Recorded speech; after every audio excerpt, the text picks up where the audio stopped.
Hello दोस्तों, कैसे हैं आप सब। राम जी की पाठशाला में आपका बहुत बहुत स्वागत है। उम्मीद करता हूं आप सब अच्छे होंगे और आपकी तैयारी बहुत ही बढ़िया ढंग से चल रही होगी। दोस्तों, आप लोगों को पता है कि हमने एक आरटीआई दाखिल करी थी यूपी पुलिस भर्ती के संदर्भ में कि यूपी पुलिस की भर्ती कब आएगी, क्योंकि और कोई सोर्सेस तो है नहीं जहां से ठीक ठीक जानकारी पता लग रही हो। और हवाबाजी में बात करना राम जी की पाठशाला की आदत नहीं है। या तो वो खबर आए भर्ती बोर्ड के माध्यम से ही अखबार में इत्यादि में निकले या कोई प्रेस विज्ञप्ति निकले तो इस तरह की जानकारी पर आपको सूचना देना अनिवार्य होता है। नहीं तो फालतू में खाली पीली आज आ रही है, कल आ रही है, परसों आ रही है, ये चीज़ बिल्कुल भी ठीक नहीं होती। आप सबको पता है कि हम लोगों ने 8 तारीख को एक आरटीआई फाइल करी थी। आरटीआई फाइल करने के बाद एक नंबर हमको वहां से मिला था अधिकारी का। पहले तो उस पर अधिकारी के नंबर पे हमने ट्राई करते रहे, वो सारी बात आपको पता है, मैंने बताई दी थी कि अधिकारी द्वारा किस प्रकार का जवाब दिया गया। एक मतलब बहुत अजीब सी भाषा में जवाब दिया गया और फिर हम लोग वेट कर रहे थे, क्योंकि आरटीआई हमने फाइल करी है तो उसका लिखित जवाब भी हमको कुछ ना कुछ मिलना चाहिए, क्योंकि सूचना का अधिकार है। बच्चे सब परेशान हैं सब, तो उनके लिए कुछ ना कुछ तो कदम उठाना बनता है। एक दो महानुभाव ऐसे हैं, वो बोलते हैं कि तुमको बच्चों की कोई चिंता नहीं है और टीचर को देख लो, वो बच्चों की चिंता कर रहे हैं, ये कर रहे हैं, वो कर रहे हैं। तो भाई देखो, मुझे और टीचर से कोई भी मतलब नहीं है। और टीचर क्या कर रहे हैं क्या नहीं कर रहे हैं, जो कर रहे हैं ठीक है, कर रहे हैं, कोई दिक्कत नहीं है। आपको पता है मैं कभी किसी टीचर के बारे में बोलता नहीं हूँ, ना गलत ना अच्छा। ठीक है, अच्छा भले ही बोल दूं पर गलत मैं नहीं बोलता हूँ। बट मैं फिलहाल एक चीज से परेशान ये हूं कि बच्चे मुझे आके बोलते हैं कि भाई तुम ये कर रहे हो, वो कर रहे हो।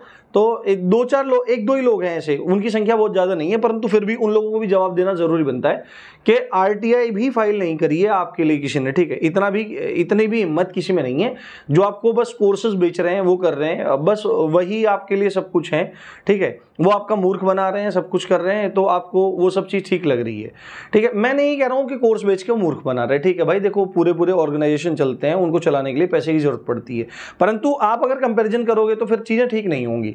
मैं कम से कम प्रयास तो कर रहा हूं, और बाकी प्रयास कर रहे हैं नहीं कर रहे हैं, मुझे उससे भी दिक्कत नहीं है, वो प्रयास नहीं कर रहे हैं। बट एटलीस्ट आप अगर मैं कुछ कर रहा हूं तो उसका समर्थन तो कर सकते हैं। कम से कम समर्थन नहीं कर रहे तो कम से कम आप शांत बैठ सकते हैं। तो ये बात थोड़ी सी अपने दिमाग में रख लीजिए कि राम जी की पाठशाला हमेशा हित में काम करता आया है, कर रहा है और आगे भी करेगा। ठीक है, अगर आप बहुत सारे लोग ऐसे होते हैं जिनको बिना कारण अकारण ही विद्रोह करते हैं वो लोग, तो ऐसे लोगों का जीवन में कुछ नहीं होने वाला और मुझे भी घंटा उनसे फर्क नहीं पड़ता है।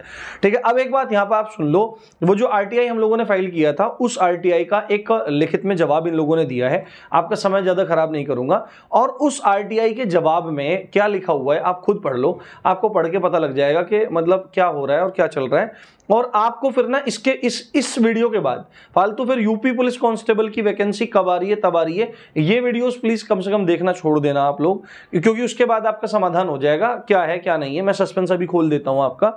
साथ में अगर आपकी एज है तो मेरे हिसाब से आपको तैयारी करते रहना चाहिए, क्योंकि भर्ती के बारे में अभी हम लोग बात करने वाले हैं।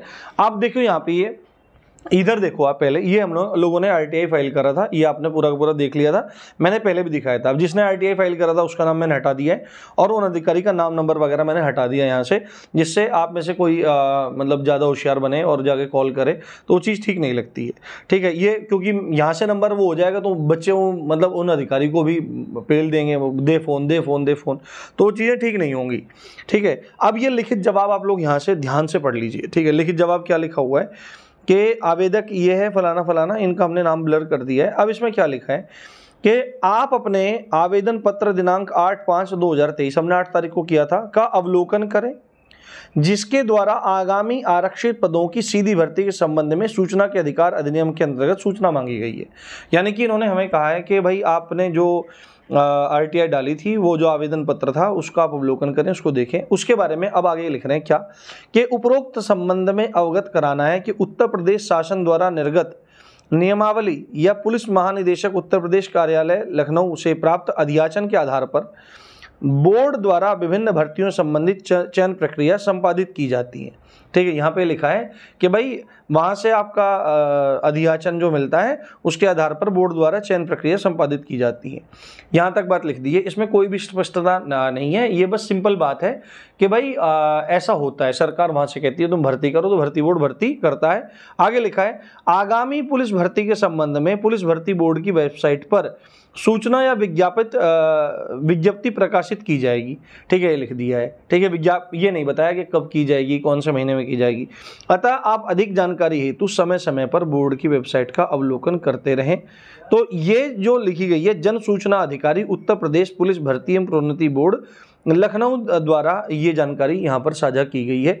और इस जानकारी के द्वारा आप लोगों को पता लग गया होगा कि भर्ती कब आने वाली है। ठीक है, पता लग गया होगा कि भर्ती कब आने वाली है और कब आपको इसमें मजा आने वाला है। ये बात है, टोटल शून्य बात है, टोटल अंडा बात है। घुमा फिरा करके आरटीआई का जवाब भी दे दिया गया और आरटीआई के जवाब में भर्ती कब आएगी इसके बारे में गोल मोल उत्तर दे करके एक शांत हो गए। अब ये पता नहीं क्या कारण है कि भर्ती बोर्ड इसका जवाब नहीं देना चाहता, क्यों नहीं देना चाहता। 5 साल हो गए, जबकि शासन को उन सब चीज़ को ये देखना चाहिए कि बच्चे बहुत परेशान हैं। क्यों परेशान है? एक्चुअली में बच्चा एज की वजह से परेशान है। ठीक है, एज बच्चे की नहीं है, क्योंकि आपने जो एज रखी है, जो आयु सीमा रखी है, वो 18 से 22 रखी है।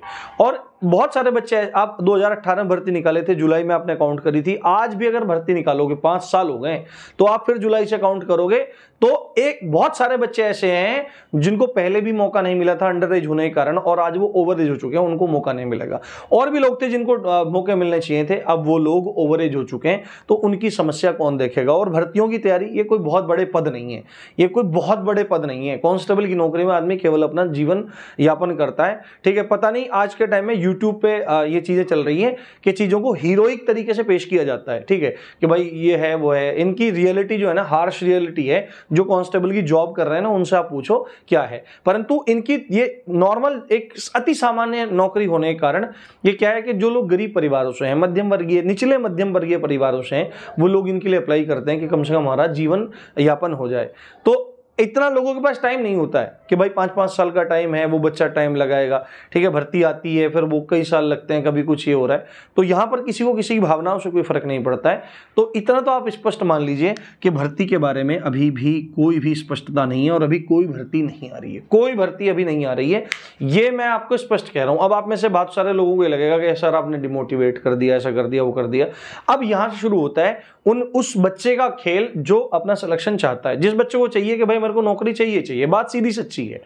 अगर आपको चाहिए कि मुझे कांस्टेबल की नौकरी चाहिए, तो यहां से 2 तरीके हैं, यहां से 2 तरह के बच्चे हैं। ये जो स्थिति है, या तो आप क्विट कर दो, छोड़ दो भाई, ठीक है, कि भाई मैं कुछ और कर लूंगा। और यदि आपको इसमें कंटिन्यू करना है ना, तो अगर आपको पता है कि भाई मतलब नौकरी आएगी, जॉब भर्ती निकलेगी और मुझे मौका मिलेगा, अगर आपकी एज है, ठीक है, संभवतः अब ये एज रिलैक्सेशन देंगे नहीं देंगे उसके बारे में मैं कुछ नहीं कहना चाहता। यहाँ पे मान लिया मैं कह दूं यहाँ 1 साल का रिलैक्सेशन दे देंगे, ऐसा कुछ नहीं है। इन्होंने किसी भी भर्ती में एज रिलैक्सेशन नहीं दिया है।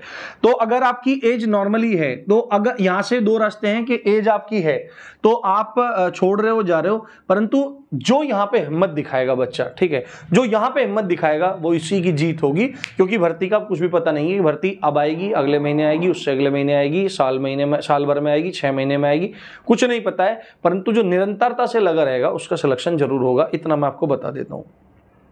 अगर साथ मिलकर तैयारी करनी है तो आप लोग जुड़ जाइए, आपका निश्चित लाभ होगा उसमें। ठीक है, अब अगर जैसे ये भर्ती नहीं आ रही है तो अब आप भर्ती के लिए क्या करो, तो आप अब दिल्ली पुलिस की भर्ती के लिए तैयार करो। क्योंकि दिल्ली पुलिस की भर्ती आपको पता है 1 सितंबर को फॉर्म आ जाएंगे, 1 सितंबर को फॉर्म आ जाएंगे, तो उसका आप तैयारी करो। अक्टूबर के उसके एग्जाम में आपके 6 महीने हैं, और उसके एग्जाम में आपके 6 महीने हैं, तो 6 महीने से आप एक बात स्पष्टता ले लीजिए, 6 महीने में आप दिल्ली पुलिस का एग्जाम आराम से क्रैक कर सकते हो यदि आपको सही रणनीति, सही कंटेंट, सही गाइडेंस, सही सब चीजें मिलती रहें, तो ये आपके लिए बहुत ज्यादा मुश्किल कुछ नहीं होने वाला है। राम जी की पाठशाला अब आपके जीएस के जो प्रैक्टिस सेट है उनको चला रहा है, उन क्वेश्चंस को करवा रहा है प्रीवियस ईयर को। और क्योंकि और हिंदी का भी हम लोग चला रहे हैं, किसका, हिंदी का भी हम लोग चला रहे हैं। तो क्योंकि अभी किसी एग्जाम का हिंदी का एग्जाम नहीं आ रहा है, तो हिंदी में हम बीच में डिले करेंगे ना, कभी कभी हफ्ते में 2-3 क्लासेस इसकी कराएंगे, और जीएस की अब डेली क्लास कराएंगे, साथ में जीएस का आपका कंटेंट भी डालेंगे, जिससे दिल्ली पुलिस में तो जीएस ही है, हम लोग जीएस कराएंगे। तो आप लोग राम जी की पाठशाला जुड़ जाइए, दिल्ली पुलिस के संदर्भ में सारी चीजें बताऊंगा, साथ में यूपी पुलिस की भी चीजें हम लोग लेके चलते रहेंगे। उसके लिए भी आपको परेशानी उठाने की जरूरत नहीं है, हिम्मत रखो, जीत जरूर होगी। क्योंकि यहां पर किसी को किसी के इमोशन से फर्क नहीं पड़ता है, आपको अपने सर्वाइवल के लिए लड़ाई लड़नी है, तो उसी पे आप प्रैक्टिकल होकर सोचें, और कोई भी अपनी जो भावनाएं हैं उनको पिटारे में डाल दें। यदि आप एलिजिबल हैं तो आप तैयारी में लगे रहें, क्योंकि मैं इससे ज्यादा और क्या ही कह सकता हूं। तो यही खबर मुझे आपको देनी थी। इसी बात के साथ आप देख रहे थे राम जी की पाठशाला। मैं हूं राम भारद्वाज। जय हिंद, जय भारत।